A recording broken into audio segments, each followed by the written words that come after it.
ରଥଯାତ୍ରାରେ पूरा राज्य को भिजाई देव वर्षा।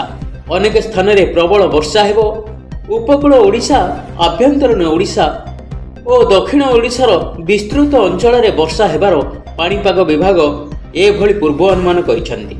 बुधवार बंगोपसागर में लघुचाप सृष्टि होई पारे।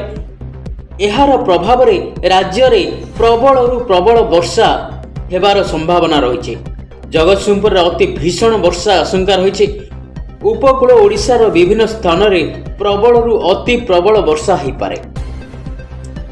उत्तर बंगोपसागर और संलग्न दक्षिण बांग्लादेश उपरे थिबा घूर्णिबलय बुधवार सुधा लघुचाप परिणत हेबो।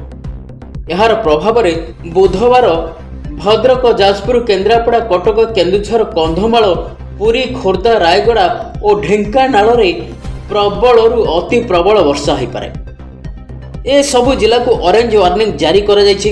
बुधवार बा रथ यात्रा दिन केन्द्रापड़ा, जगतसिंहपुर, कटक रे प्रबल अति प्रबल वर्षा हो पारे। सेहिपरि पुरी, खोर्धा, रायगड़, केन्द्रापड़ा, बालेश्वर, भद्रक, जाजपुर, जगतसिंहपुर, कटक, सुंदरगढ़, झारसुगुड़ा, बरगड़, संबलपुर, देवगढ़, अनुगुल, ढेंकानाल, केन्दुझर, मयूरभंज, बौद्ध, कलाहांडी, कंधमाल, रायगड़ा, गजपति और गंजाम रे प्रबल अति प्रबल वर्षा हो पारे।